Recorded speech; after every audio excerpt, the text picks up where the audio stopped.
Assalamualaikum warahmatullahi wabarakatuh. Selamat pagi. Assalamualaikum warahmatullahi wabarakatuh. Selamat pagi Sobat Sehat Seconogoro. Bertemu dengan saya Vesya Uca dalam acara Bismo Bincang Sehat Masyarakat Wonosobo, sebuah program talk show dari promosi kesehatan rumah sakit RSUD KRT Seconogoro yang akan membagikan informasi dan edukasi seputar kesehatan kepada masyarakat yang pastinya akan sangat sayang jika dilewatkan.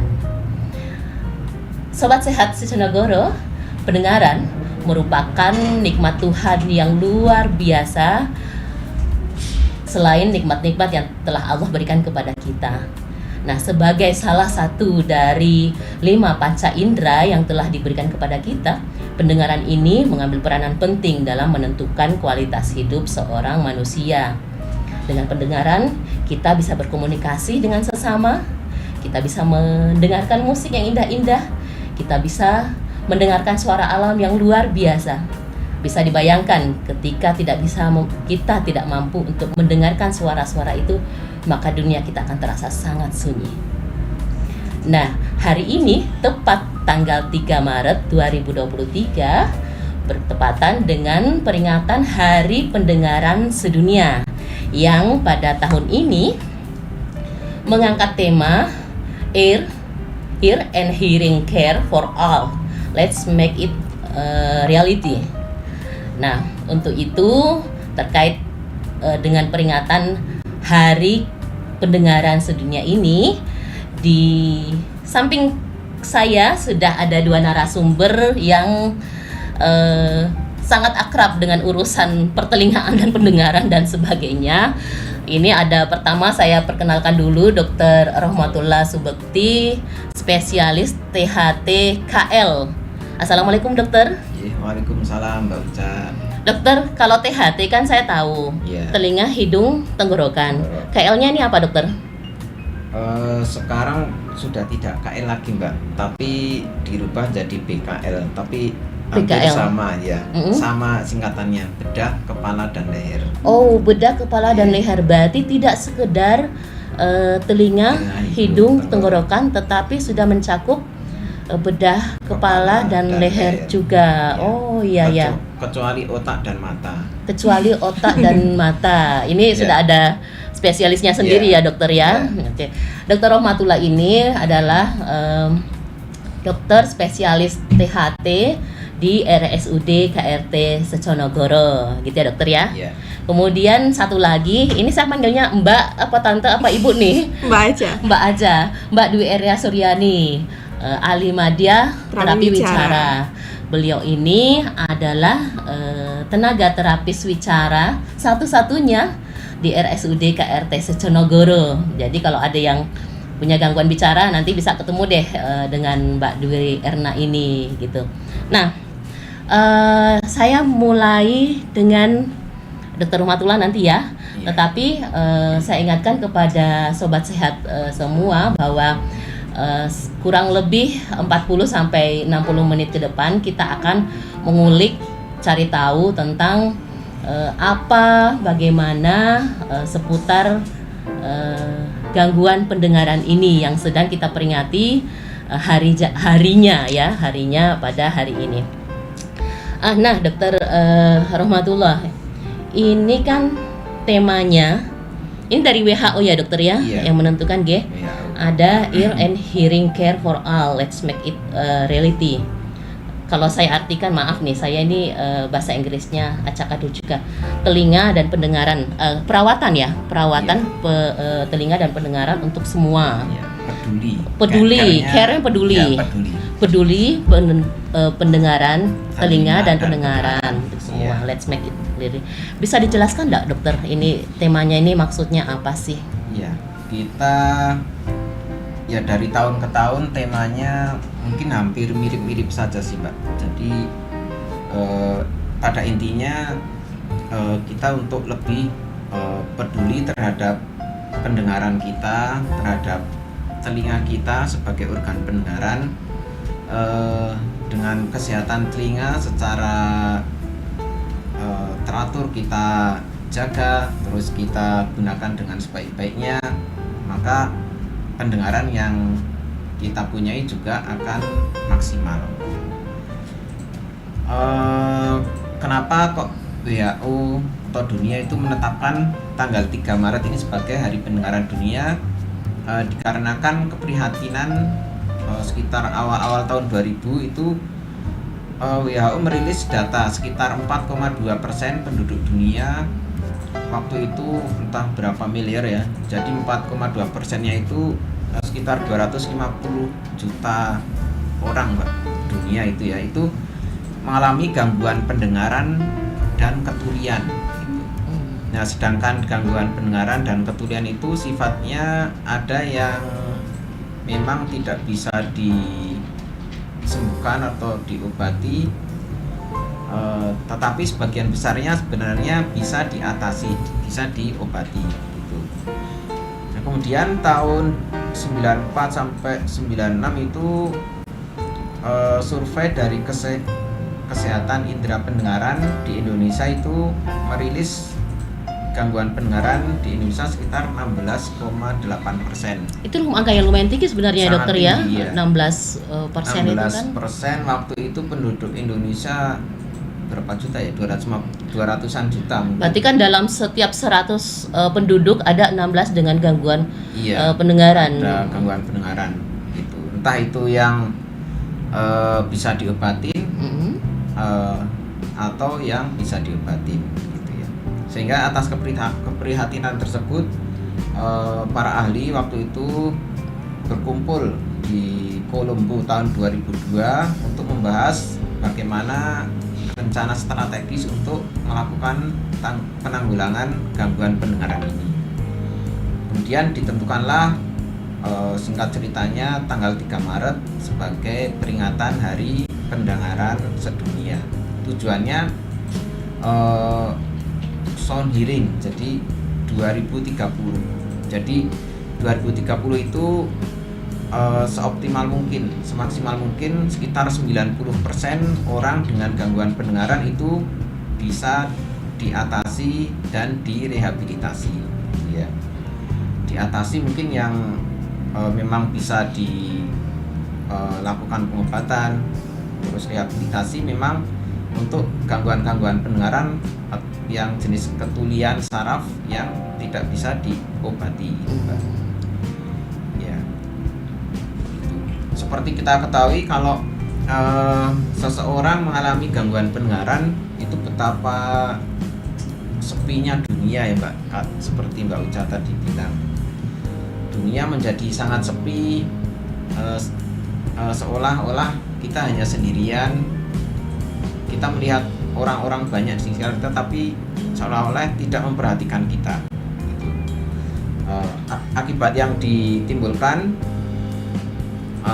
penderita akan merasa minder, kemudian gangguan emosional, gangguan perilaku, keterbatasan untuk kesempatan pendidikan, keterbatasan untuk kesempatan bekerja, aktualisasi diri terbatas gitu, sehingga akan menimbulkan gangguan baik bagi penderitanya, keluarganya maupun pemerintah. Ada yang bunyi iklan. Sponsor dokter. Ya, sponsor. Ya. Jadi seperti itu Mbak. Perlu kita ketahui gangguan pendengaran itu apa saja gitu ya. Jadi gangguan pendengaran yang secara garis besar yang dikelompokkan oleh kita sehingga kita bisa melakukan deteksi dini, kemudian intervensi, kemudian melakukan tindakan mengatasi gangguan tersebut. Yang pertama adalah gangguan pendengaran akibat turunan atau tuli kongenital. Mungkin Mbak Irna sering itu Mbak ya, menangani pasien-pasien yang dikonsulkan karena perkembangan bicaranya yang terlambat gitu. Nah, itu salah satunya penyebabnya karena adanya tuli yang diturunkan. Memang tuli yang dibawa sejak lahir gitu. Itu genetik nggak dokter? Misalnya orang tuanya tuli, apakah anaknya juga menurun? Iya, memang itu bisa genetik, ada juga yang non genetik.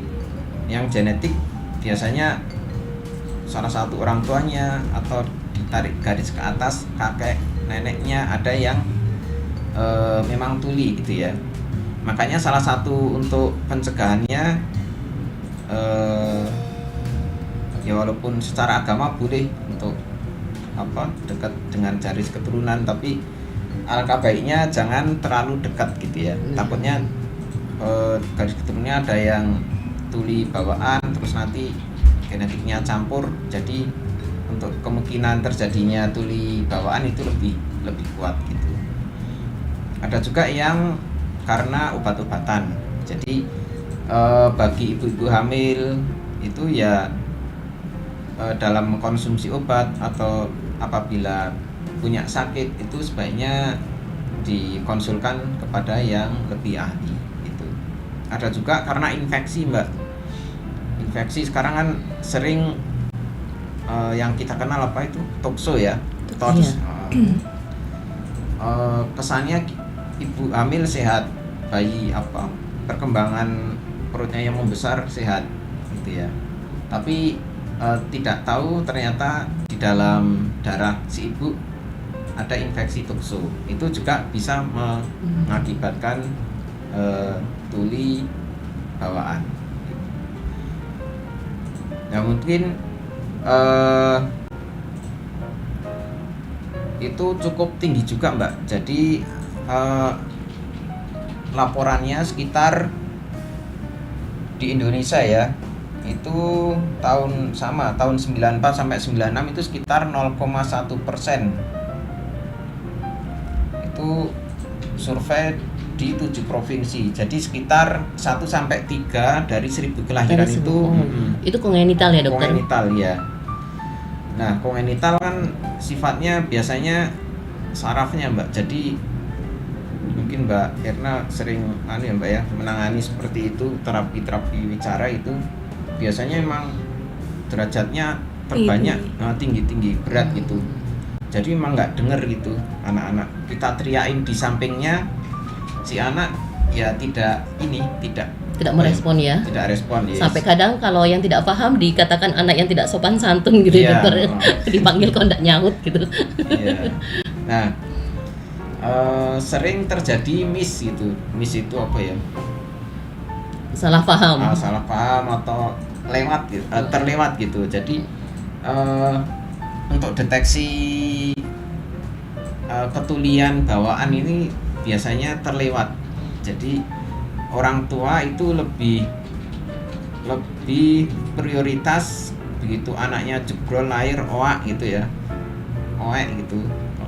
Sini oak oek. Jadi sudah dilihat anaknya jarinya 5, jarinya dihitung 5, terus kaki juga utuh 5 gitu ya, mata melek, daun telinganya bagus, secara fisik normal. Nah itu yang sering terlewat. Ternyata kita tidak memperhatikan fungsi dari organ-organ yang ada gitu ya. Misalkan mata melihat, misalnya melek gitu, tapi benar melihat atau enggak fungsinya. Terus kemudian daun telinganya bagus, tumbuh. Nah, tapi kita juga tidak tahu fungsinya. Jadi kadang mulai saat ini kita tekankan begitu bayi anak kita baru lahir ya tidak melulu secara fisik ya alhamdulillah semuanya kita harapkan untuk normal ya, tapi fungsinya juga harus kita perhatikan. Nah, untuk mendeteksi dini anak-anak yang baru lahir itu kan mungkin kita tanya-tanya ya gimana caranya gitu, sedangkan kita di rumah nggak punya alat. Tetapi kita tidak perlu khawatir untuk mendeteksi atau untuk mengetahui si anak jabang bayi yang kita punya itu pendengarannya normal atau tidak. Kita bisa melakukan hal-hal sederhana yang bisa kita lakukan di rumah. Jadi idealnya mulai sekarang ada istilah screening, kemudian evaluasi, kemudian intervensi. Itu dilakukan kapan? Ingat angka 136 gitu ya. 1 itu screening. 1 screening itu adalah bayi usia di bawah 1 bulan, ya 1 bulan ke bawah gitu ya. Itu screening. Kemudian yang 3 itu 3 bulan, itu evaluasi.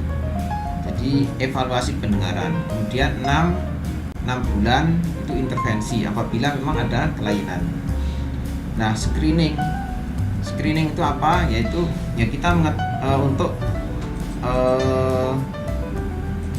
bahasa Indonesia apa ya? Screening pendeteksian awal, Pendeteksian awal, pendataan ya. juga.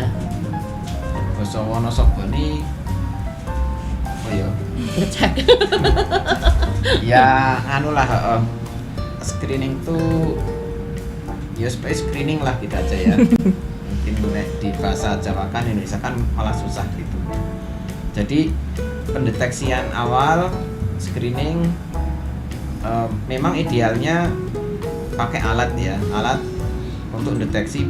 Alatnya sebenarnya sederhana, dicolokkan cepet gitu langsung ketahuan, oh ini normal atau tidak normal. Oh bisa ya dokter ya, Bisa. dari usia 1 bulan itu ya? Bisa, jadi terkhusus bayi-bayi yang lahir di rumah sakit.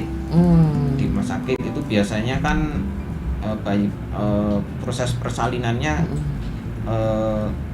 ada penyulit gitu ya. Okay. Ada penyulit itu entah dari faktor ibunya atau faktor memang bayinya gitu ya. Jadi memang bagusnya di rumah sakit punya alat untuk deteksi itu. Jadi namanya OAE. Jadi itu bayi sebelum pulang di screening, pasang colokin pakai alat itu cetok, ketahuan oh ini dengar apa enggak, maksudnya organ pendengarannya sehat atau tidak, gantian satunya. Nah, itu screening. Kita sudah berjalan belum dokter untuk ini? Proses pengajuan. Semoga kita doakan Semoga, segera terrealisasi ya dokter ya. Saat soalnya di Wonosobo belum ada yang punya itu. Iya. Ya itu salah satu untuk mensukseskan program ini Sound Hearing 2030. Nah, apabila kita tidak punya alat, nah itu di rumah kita bisa, ibu-ibu ya atau bapak-bapak itulah ya nggak apa-apa. Jadi di rumah bisa screening Ini sendiri. kebetulan yang ngomong kan bapak-bapak, jadi kalau hanya ibu-ibu nih. Jadi bisa melakukan screening sendiri secara tradisional lah. Jadi bayi usia 1 bulan itu kita harus aware gitu ya, harus perhatian fungsi pendengarannya normal atau enggak. Kalau anak kita dikasih kejutan gitu, kejutan dengan suara yang keras, entah itu tepuk tangan atau pakai suara gelas dipukul, piring dipukul gitu ya. Nah, kita lihat responnya, kan namanya telinga untuk mendengar ya, jadi ya responnya dengan suara gitu. Nah, saat kita merespon suara itu dengan suara kejutan, kita bisa melihat refleksi anak. Jadi kalau anak itu memang dengar,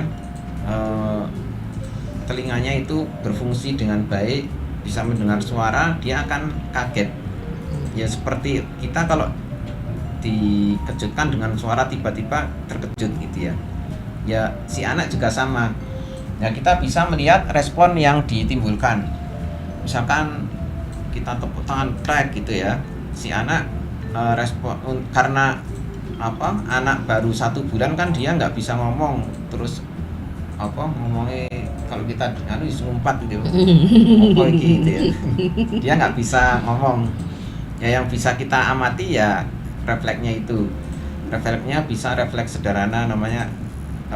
Kadang kita bisa ngelihat ya jundil gitu ya, jundil terus, atau kalau enggak mata si anak itu tiba-tiba merem gitu ya, merem terus mengernyitkan dahi gitu. Terus atau pas lagi netek tiba-tiba lagi kenyot-kenyot netek gitu ya, dikagetin tiba-tiba dia berhenti ngenyotnya gitu ya, terus seolah-olah memperhatikan apa gitu ya.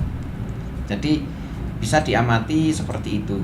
Kalau misalkan anak kita kasih respon suara kenceng seperti itu kok geleng wae gitu istilahnya, geleng, maksudnya bablas terus, nggak ada respon, nggak ada, ya kita mulai curiga ada sesuatu pada pendengarannya gitu.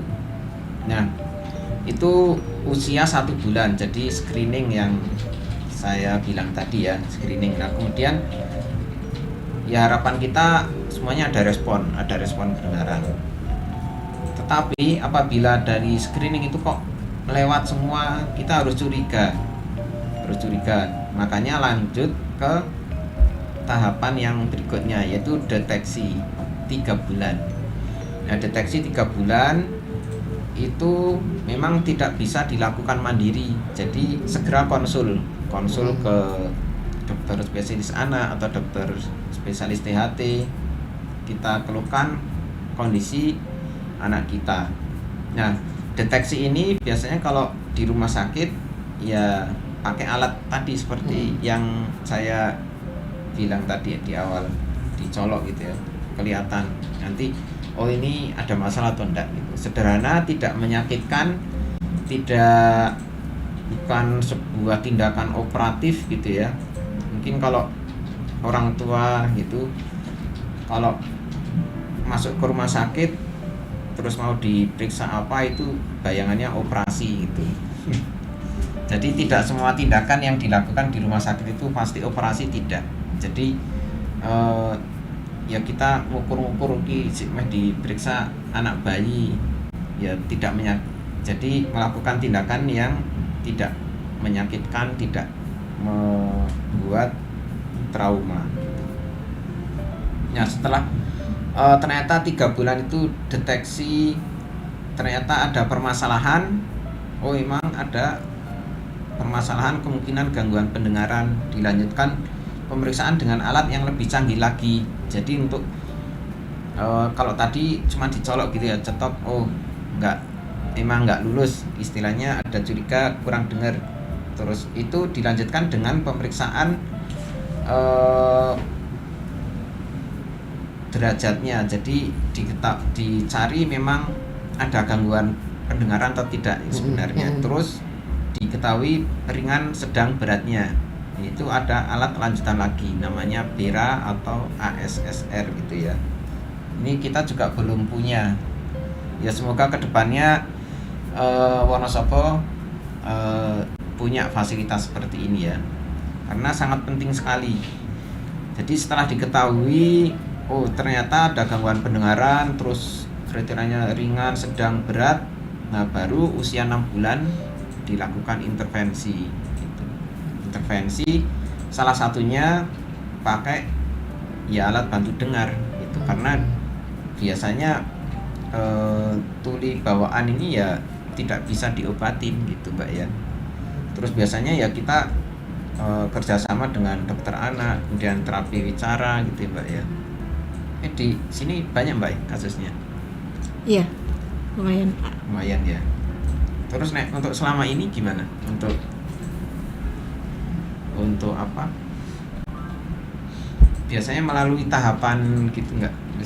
Biasanya umur berapa datang? Kalau sebagian besar pasien itu kalau yang sudah berat itu datangnya melalui konselan dari dokter THT. Ya itu sebagian besar. Kalau untuk yang kasus ringan sekali itu kadang itu orang tua curiga anak saya kok bicaranya nggak jelas, itu tidak tahu arahnya ke situ. Kadang kan kalau yang rendah itu gangguan pendengaran yang ringan itu kan dia bisa mendengar suara tinggi ya dokter.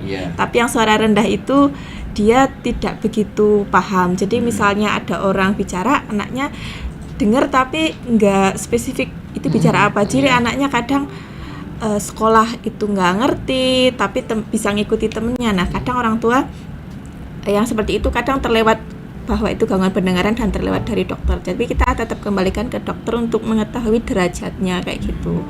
Nah, kita itu untuk gangguan pendengaran sendiri kan metode pendekatannya ada berbagai macam. Kita selalu kondisikan permintaan dari orang tua dan dokternya itu arahnya bagaimana gitu. Jadi ada orang tua yang saya nggak mau pakai alat bantu karena mungkin faktor ekonomi dan lain-lain. Jadi kita mungkin pendekatannya dengan metode tertentu. Ada juga yang orang tua saya lebih dari alat bantu, saya mau cochlear implant misalnya gitu. Nanti pendekatan metodenya juga yang lain. Jadi kita metode pendekatannya menyesuaikan dari orang tua dan juga konsulan dari dokter THT yang dianjurkan gitu. Iya. Memang kalau secara memang kebanyakan pasien-pasien dengan gangguan pendengaran itu kan ada juga yang ADHD itu Mbak ya, yang gangguan pusat perhatiannya itu, jadi si anak emang jadi terlambat bicara, tapi kadang ya kebanyakan ya ini dengan gangguan pendengaran. Bagaimana kita ketahui, pendengaran kan salah satu alat untuk ya belajar bicara gitu ya. Terus ya itu ingat rumus 136 tadi itu. Jadi sedini mungkin anak kita itu harus segera diketahui ada gangguan pendengaran atau tidak. Jadi kebanyakan kalau dikonsulkan ke terapi bicara itu udah anak-anak yang udah besar-besar Mbak ya. Di atas 3 tahun, 5 tahun gitu. Biasanya agak berat Mbak ya. Maksudnya untuk ngajarinnya susah. Ya, apalagi kalau misalnya pasien dengan gangguan pendengaran berat itu kan rata-rata sudah pakai alat. Diketahui kadang sudah 3 tahun atau 2 tahun. Nah, itu dia adaptasi menggunakan alat saja itu butuh waktu. Terus dari terbiasa misalnya selama 3 tahun hening, tiba-tiba pakai alat terus ada suara. Itu dia juga adaptasi lagi. Udah gitu diperintah suruh memperhatikan sudah meniru, itu juga adaptasi lagi. Jadi memang pendekatan untuk keintervensi intinya itu ya cukup proses gitu. Oke, dokter dan Mbak Erna, ini nanti kita ngulik lebih jauh lagi tentang penanganannya, tetapi saya kembali ke awal yang dijelaskan oleh Dokter Rohmatullah tadi terkait dengan tema kita. Ini kan targetnya dari WHO kan 2030 ya, kasus gangguan pendengaran ini ketulian ini sampai 90% dokter ya bisa ditangani ya. Nah, ini kan sudah dicanangkan sejak 2019 ya kalau tidak salah tadi ya. 2000 artinya kan sudah beberapa tahun, sudah lama Mbak. Sudah lama ya. 2002. Nah, dari 2002 sampai tahun 2023. Kemudian ini kan untuk ke 2030, ini kan sudah tidak lama lagi, 7 tahun lagi. Saya ingat ketika saya kuliah itu sehat itu namanya pertemuan apa dulu ya, itu sampai ditargetkan 2020, ternyata kan tahu-tahu sudah nyampe 2010 ya. 2010. Nah, ini 2030 ini sudah dekat banget, tidak terasa nanti tahu-tahu sudah. Nah, langkah apa yang sudah ditempuh dokter, pendekatan apa yang sudah ditempuh oleh dari spesialis THT ini kan sebagai penggerak utama ya dokter, walaupun saya yakin ini bukan tanggung jawab dari spesialis THT semata-mata gitu, tapi kan ini sebagai motor utama. Ini pendekatannya kayak gimana dokter yang sudah dilakukan? Ya, pendekatannya untuk yang paling simple dan mudah ya seperti ini mungkin Mbak ya. Jadi siaran-siaran, kemudian memberikan edukasi ke masyarakat gitu, dan juga mendatangi tempat-tempat atau kemungkinan-kemungkinan yang bisa mendatangkan sebagai faktor resiko terjadinya gangguan pendengaran atau ketulian. Seperti apa itu dokter? Seperti misalkan kita mendatangi sekolah-sekolah SD, SMP, kita periksa telinga dari anak-anak SD, SMP gitu ya. Mereka kan usia-usia untuk belajar gitu. Kita lihat secara fisik. Jadi kalau mereka sih memang untuk anak-anak yang normal gitu. Iya. Tetapi kadang mereka ada gangguan di telinganya, entah itu kotoran di telinga, entah itu infeksi yang menahun sifatnya, yaitu keluar cairan, kopokan istilahnya kalau di sini ya. Iya. Nah itu sebenarnya bisa diintervensi dan bisa diobati dan bisa mendapatkan pendengaran yang optimal. Jadi kadang kita melakukan gerakan bersih-bersih telinga anak SD, anak SMP, anak SMA gitu ya. Jadi kita jemput bola Mbak. Jadi jadi jemput bola dengan kemudian kita siarkan, kita istilahnya kita supaya masyarakat tahu. Jadi ternyata ya kita tidak semua sekabupaten kita datangi semua, enggak. Jadi sebagai sampel mungkin satu sekolahan atau 2 sekolahan itu sebagai istilahnya pemicu untuk menyadarkan masyarakat, ternyata telinga saya itu ternyata perlu diperiksakan juga gitu. Jangan-jangan ada kotoran yang menyumbat, terus ada infeksi yang menahun gitu ya. Itu angka kejadiannya cukup tinggi ya dokter? Cukup tinggi, gitu. iya. Dan begitu itu sangat signifikan Mbak. Kalau ada kotoran di telinga kita nyumbatnya ya kayak kita memasukkan jari kita ke telinga itu. Kita sudah terbiasa, mungkin pendengaran kita rasanya seperti itu gitu ya. Jadi begitu kita lepas sumbatannya kencang banget suaranya itu. Jadi sebenarnya terjadi gangguan pendengaran. Juga kita melakukan edukasi ke tempat-tempat yang punya resiko menimbulkan ketulian, seperti misalkan pabrik-pabrik dengan sumber bising yang sangat tinggi.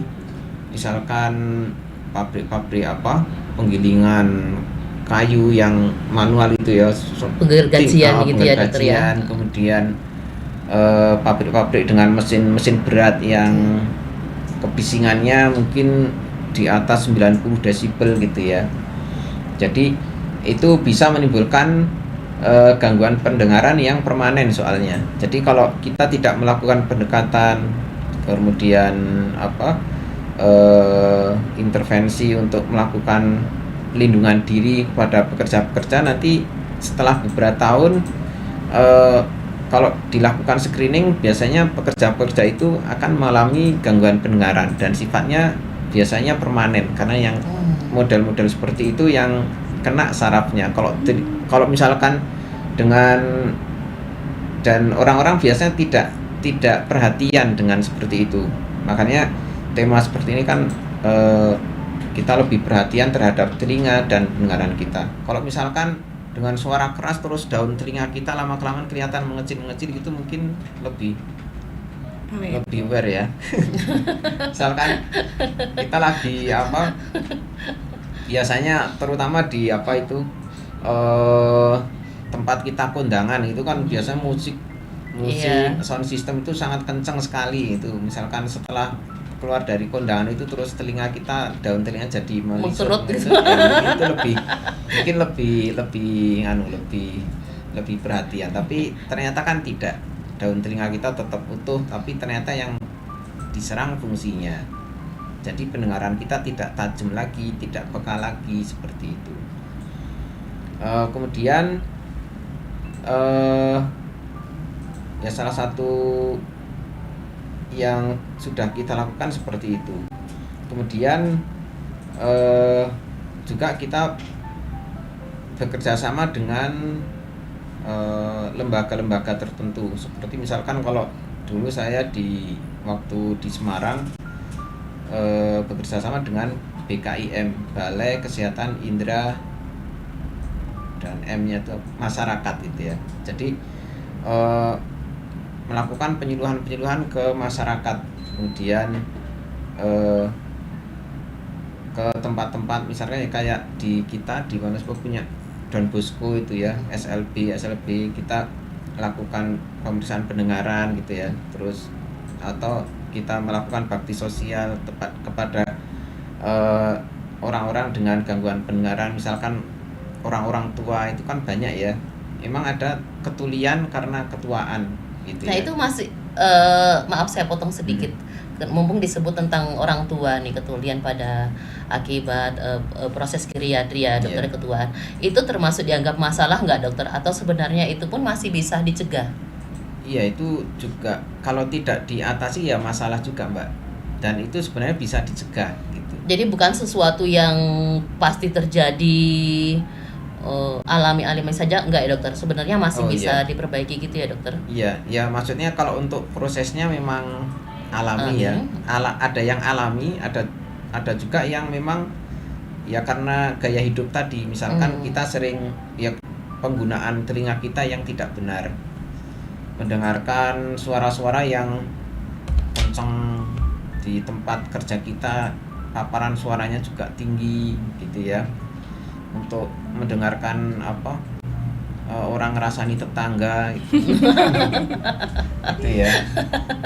Jadi hikmah dari 3 Maret sebagai hari pendengaran ya salah satunya itu kita introspeksi, terus evaluasi, setahun ini saya sudah mendengarkan hal-hal apa aja. Gitu ya. Mumpung menjelang Ramadan juga dokter. Mendengarkan itu tetangga menghibah tetangga, terus ya yang kita bisa pilih gitu, yang jelek yang mana, yang baik yang mana gitu. Oke, dokter. Ya. Saya yang tadi masih orang ada tua tadi tentang programnya ya dokter ya. Yang orang tua tadi ya.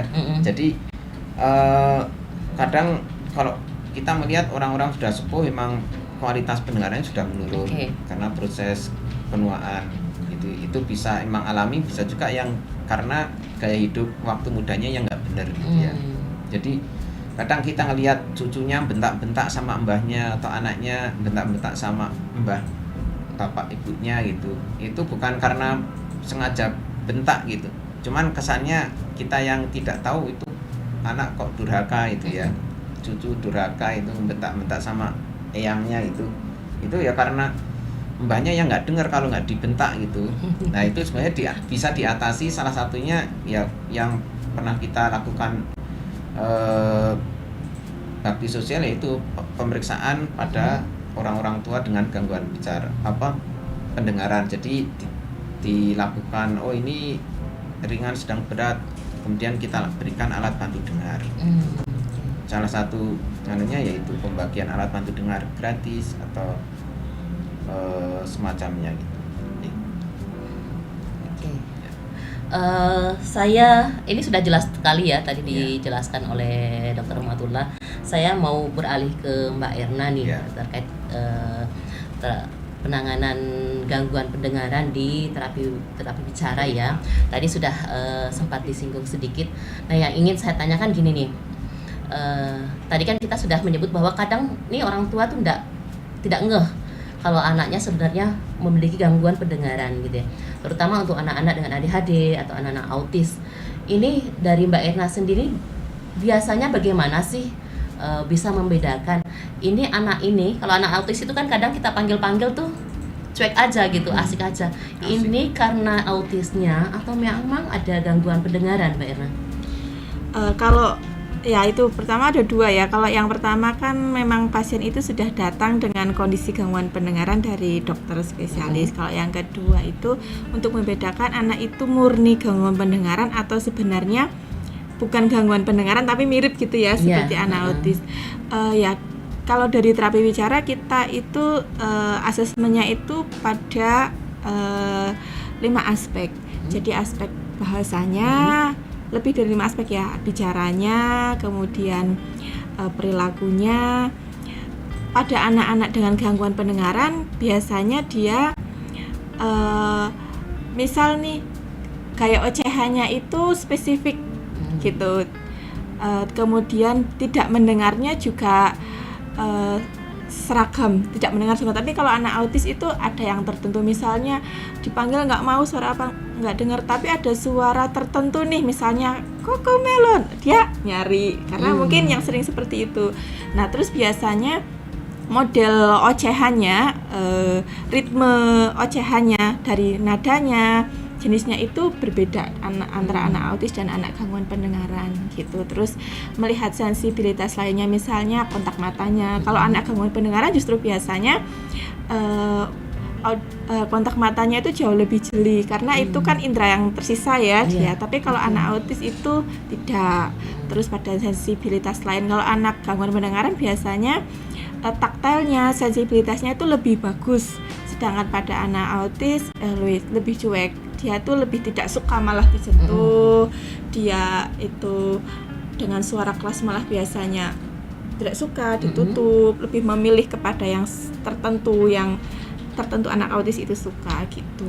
Pernah nggak Mbak Erna menemukan anak-anak berkebutuhan khusus yang juga ada gangguan pendengaran? Ya, seperti Dr. Rahmatullah pernah katakan tadi bahwa yang tuli kongenital itu sering ditemukan dia double handicap ya. Jadi selain ada gangguan pendengaran, biasanya dengan dia ada kecacatan seperti cerebral palsy, kemudian retardasi mental, itu yang menentukan prognosasi. Ya, kalau ya itu banyak ditemukan juga gitu, double. Sulit nggak Mbak Erna? Pengalamannya nih, aku lagi seneng nih dengan pengalamannya Mbak Erna.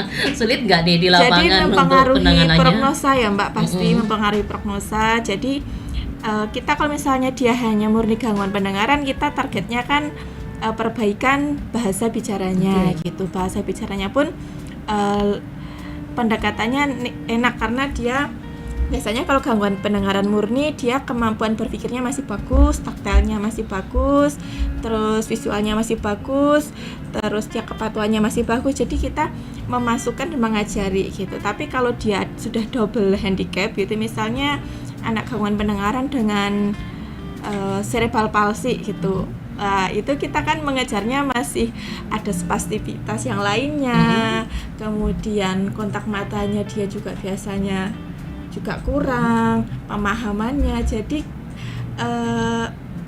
agak kita kan lebih prioritas mana nih gitu kan. Jadi ternyata dia selain gangguan pendengaran dia juga ada cerebral palsy, tapi dia juga ada masalah makan dan menelan ya. Jadi kita tetap proporsional pemberian materinya secara prioritas dulu. Untuk hidup dulu nih, makan dan menelan, nanti sambil home programnya pendekatan ke pendengarannya, tetap pengenalan bahasanya ke pendengarannya begitu. Nah, dari sekian tahun Mbak Erna sudah berpengalaman ya di klinik terapi wicara di RSUD ini, ada ndak yang kisah yang menarik gitu Mbak Erna terkait dengan anak-anak, penanganan anak dengan gangguan pendengaran ini? Apakah yang berhasil atau malah tidak gitu? Oh iya. Yang menarik nih saya. Yang menarik itu saya pernah ada kasus pasien dia 80-90, berarti sedang ya dokter ya? Iya. Sedang dia untuk gangguan pendengaran? Iya. Itu berat. Oh sudah berat ya. Tapi itu dari dokter THT-nya dan orang tuanya juga memang keberatan untuk alat bantu dengar. Tapi anaknya sangat kooperatif, orang tuanya kooperatif dan dia bisa sekolah di umum. Kemudian sudah sampai tahap bicaranya ya menjawab pertanyaan, sudah muncul bertanya dan juga bercerita sederhana. Dan itu kurun waktunya sekitar kurang dari 2 tahun. Itu menurut saya terapinya 2 tahun. Itu menurut saya sangat bagus lah begitu, karena orang tuanya sangat mendukung gitu. Cuman ya memang tidak bisa disamakan ya satu kasus dengan yang lainnya karena tingkat kooperatif pasien itu kan berbeda-beda ya. Tetapi intinya selalu ada harapan ya, selama ingin berusaha, kemudian yang jelas ada dukungan dari keluarga gitu ya. Ada harapan walaupun mungkin tidak bisa ditarget 100% atau gini, tetapi sekecil apapun perbaikan itu harus diupayakan. Nah, saya kembali ke Dokter Rahmatullah gini ya. Untuk kasus-kasus dengan gangguan pendengaran ini sendiri dokter, untuk tadi kan sudah disebutkan tentang deteksi dininya. Tadi kan dokter sudah menyebutkan ada alatnya gitu ya, dan kita berharap ini segera terrealisasi di rumah sakit kita tercinta ini. Nah, ini untuk pendeteksian ini bisa sampai mendeteksi struktur itu yang terganggu atau gimana dokter? Apa secara global saja? Ya bisa ini Mbak, jadi kita melihat fungsinya. Jadi kalau melihat fungsinya itu normal, berarti secara struktur ya kita anggap normal gitu ya. Terus kalau ternyata ada gangguan, jadi kita bisa melihat memang kemungkinan dia di jalur saraf, jadi kokleanya ya, koklea ke atas sampai ke otak gitu. Jadi kalau kita mempunyai alat namanya BERA atau ASSR, itu kita bisa menentukan oh ini di tingkat kokleanya, misalkan ada gangguan, bisa di tingkat kokleanya atau di tingkat saraf setelah kokleanya atau di pusat bicara di area otaknya ya. Jadi kita bisa menentukan oh ini yang bermasalah di sini gitu ya. Jadi seperti itu. Kita bisa mengetahui ya kalau misalkan normal berarti normal, tapi kalau ada kelainan ya kita bisa menentukan oh ini yang bermasalah di area mana gitu.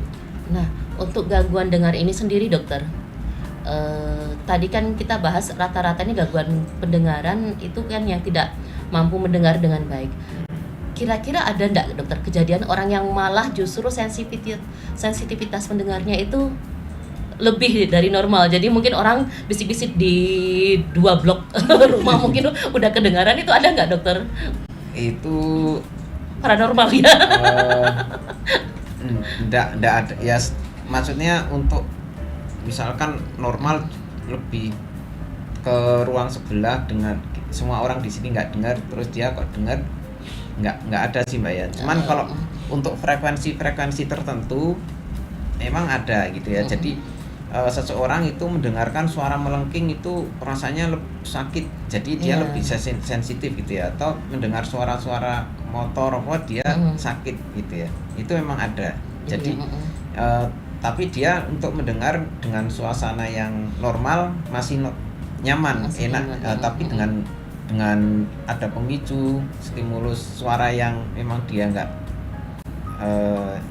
menimbulkan ketidaknyamanan, ya memang nggak nyaman, itu biasanya ada kerusakan di frekuensi pendengaran tertentu, entah itu di frekuensi rendah, frekuensi tinggi, biasanya ada permasalahan di situ. Oke. Itu bisa ditangani ya dokter? Bisa ditangani. Jadi kayak radio tuh disetel ulang gitu ya dokter? Iya, jadi kalau di tune up ya, jadi nanti kita deteksi, jadi ada permasalahan di frekuensi berapa gitu ya, frekuensi 1000, 2000, 4000 atau nanti ya intervensinya biasanya untuk awalnya dengan obat, tapi kalau misalnya dengan obat nggak bisa ya kita pakai alat bantu dengar lagi Mbak. Jadi kita angkat frekuensi yang bermasalah itu istilahnya digaris luruskan gitu, ditarik. Nah, berbicara tentang frekuensi, saya ingin mengingatkan Sobat Sehat Seconogoro bahwa siaran kita ini ditayangkan secara live di Seconogoro FM, Sehat Ger sama Seconogoro di 107.3 FM. Bisa disimak secara langsung di gelombang radio ataupun via streaming. Dan juga ditayangkan secara live di YouTube ya, di YouTube. Jadi yang tidak bisa streaming bisa setel di YouTube, bisa ditonton kapan saja sambil berkendara, sambil masak, sambil ngeloni anak gitu ya. Jadi ibu-ibu, bapak-bapak di rumah sambil mendengarin nanti bisa diaplikasikan nih, dicek nih anaknya gitu ya. Sudah dapat ilmu dari Dr. Homatullah dan Dr. Erna tadi. Semoga bisa lebih aware gitu ya, lebih peduli terhadap kesehatan kondisi pendengaran dari anak-anak ya, dan kita juga. Nah, oke dokter, untuk penanganan gangguan pendengaran ini sendiri, kalau tadi saya nanyakan tentang pengalaman Mbak Erna, kalau Dr. Homatullah sendiri selama berpraktek ini ada sesuatu yang menarik nggak dokter terkait penanganan gangguan pendengaran di rumah sakit? Ya, jadi selama ini saya praktek yang miris itu memang untuk anak-anak ya Mbak. Jadi tahapnya belajar untuk anak-anak dengan gangguan pendengaran, terus sebagian besar itu ternyata tuli kongenital dengan gangguan keterlambatan bicara, keterlambatan bahasa itu biasanya datang ke kita sudah kondisi yang mayoritas boleh dikatakan terlambat gitu. Sebenarnya usia emasnya itu usia berapa dokter untuk penanganan kasus-kasus gangguan pendengaran kongenital ini? Ya memang untuk optimalnya seperti yang tadi saya sebut dari angka 136. Jadi 6 bulan itu intervensi. Intervensi itu kita pakaikan alat bantu dengar gitu ya. Jadi si anak usia 6 bulan tuh ya seperti tadi yang kata Mbak Irna bilang itu, kalau usia-usia 3 tahun, 4 tahun kasih alat bantu dengar dia nggak ya itu sudah nyaman, benda asing soalnya benda dokter, asing, ya, terus ini kok tiba-tiba bisik, dia nggak tahu ini suara apa, sedangkan waktu kecil dia nggak pernah dikenalkan suara-suara alam gitu ya. Tapi kalau usia 6 bulan dia pasrah aja, jadi dimasuk ini ya pasrah aja. Jadi memang itu usia memang untuk optimal si anak itu belajar mengenal suara-suara yang di sekitar kita. Jadi tahap rangsangan ke saraf pendengarannya, ke area-area bicaranya itu dia akan lebih optimal. Ya ada yang mengatakan minimal 2,5 tahun dipakaikan alat bantu dengar. Setelah itu bisa dikatakan ya mungkin tetap ada hasilnya, tetapi kurang optimal. Mungkin karena rangsangan sarafnya, kemudian area bicaranya di otak itu dari kecil tidak ada rangsangan. Jadi seperti otot yang nampak di lengan kita, di kaki kita itu kalau tidak kita latih kan akhirnya atrofi. Nah, seperti itu juga. Jadi saraf pendengaran, area-area pendengaran di otak kalau tidak kita rangsang ya terjadi atrofi. Kemudian usia 3 tahun, 4 tahun kok kita baru melatih itu ya berat gitu. Jadi seperti ibaratnya seperti atau kita atrofi, kita ya nggak langsung berdiri. Jadi seperti itu ya.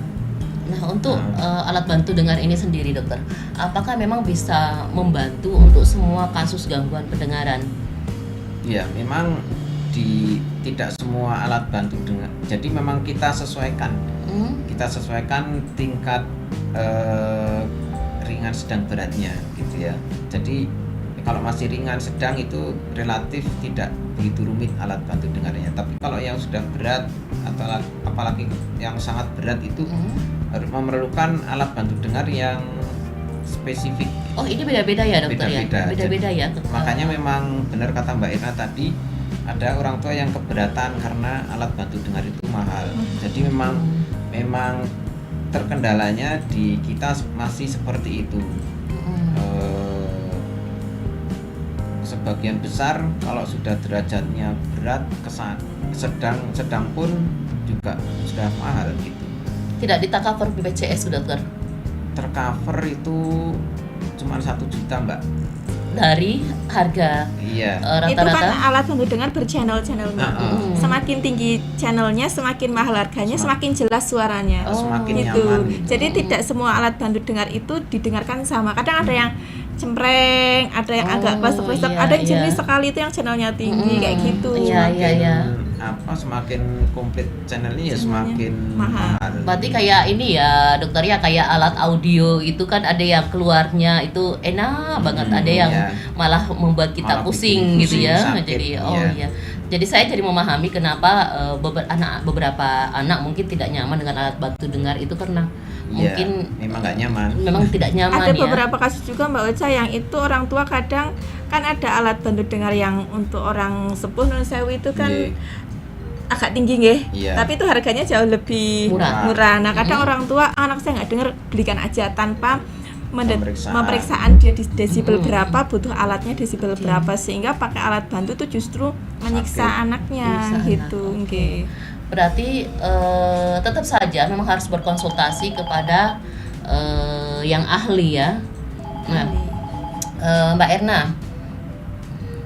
terkait gangguan pendengaran ini sendiri, Mbak Erna ada saran-saran nggak ke orang tua yang mungkin anaknya ada gangguan pendengaran yang berdampak kepada gangguan bicara, atau ada tip-tip dari Mbak Erna? Ya, untuk para orang tua, para ibu lebih aware terhadap anaknya, juga pemilihan, sekarang banyak ditemukan ini ya kasus ya dokter, kayak pemilihan alat permainan yang suaranya itu desibelnya sangat tinggi sehingga itu mendistrak lingkungan untuk dia belajar. Jadi mainan itu banyak yang mahal-mahal, bagus-bagus, tapi itu mainannya tidak diperhitungkan suaranya yang kadang tinggi. Contohnya lato-lato masuk enggak? Suaranya lato-lato enggak kayaknya. Misalnya musik atau robot-robot yang suaranya nyaring, terus di situ ada beberapa musiknya tuh nggak cuma satu, ada beberapa musik yang itu kadang juga terus-menerus diberikan kepada misalnya bayi yang baru 3 bulan tapi mainannya sudah begitu beragam, suaranya tinggi, itu juga secara lambat laun mengurangi kualitas fungsi dan gitu. Jadi lebih aware dalam pemilihan permainan, lebih aware bahwa anaknya itu ada arah ke situ atau tidak, mengevaluasi di setiap bulan perkembangannya gitu. Untuk suara-suara yang monoton itu ngaruh nggak Mbak Erna untuk pertumbuhan perkembangan fungsi pendengaran? Kalau suara monoton, biasanya kan bayi-bayi itu ada mainan suaranya kan gitu-gitu aja sepanjang hari.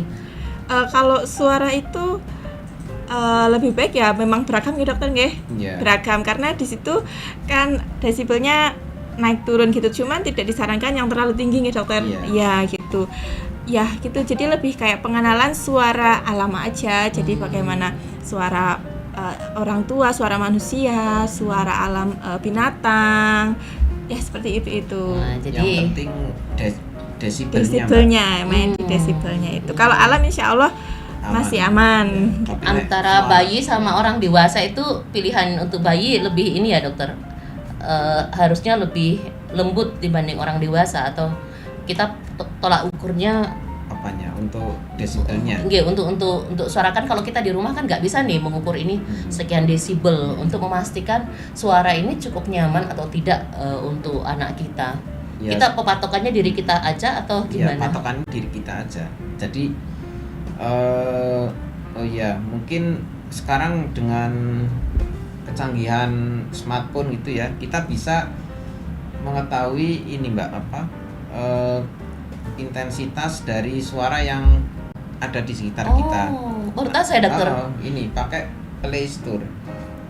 Aplikasinya apa tuh dokter? Daripada kita buat unduh game pakai Play Store, unduh aja ini. Saya punya namanya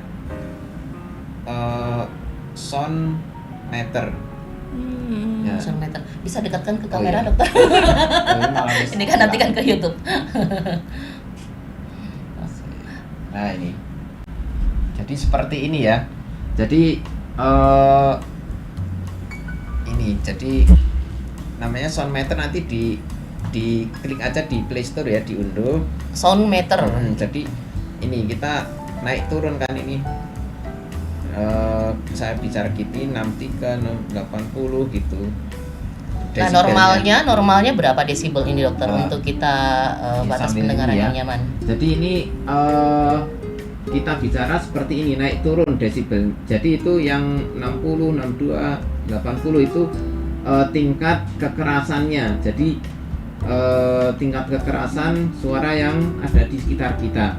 Jadi berapa kita boleh mendengarkan suara.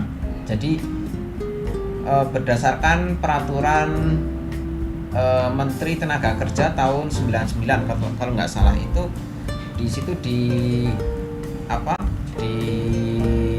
ditetapkan maksimal 24 jam kita boleh menerima atau mendengarkan suara itu sebesar 80 desibel. 80 desibel dengan kekencangan suara itu kita boleh itu 24 jam terpapar suara seperti itu ya. Tapi setelah 80 desibel ke atas itu mulai menurun. Misalkan 85 itu maksimal sudah 12 jam sudah harus berhenti. Apalagi naik 90 desibel nanti jadi 5 jam atau 2 jam, apalagi 100 desibel kayak di orang-orang kondangan atau PlayStation atau dekat rel kereta api atau itu apa gajian kayu itu rata-rata di atas 90, 100-an itu Mbak ya.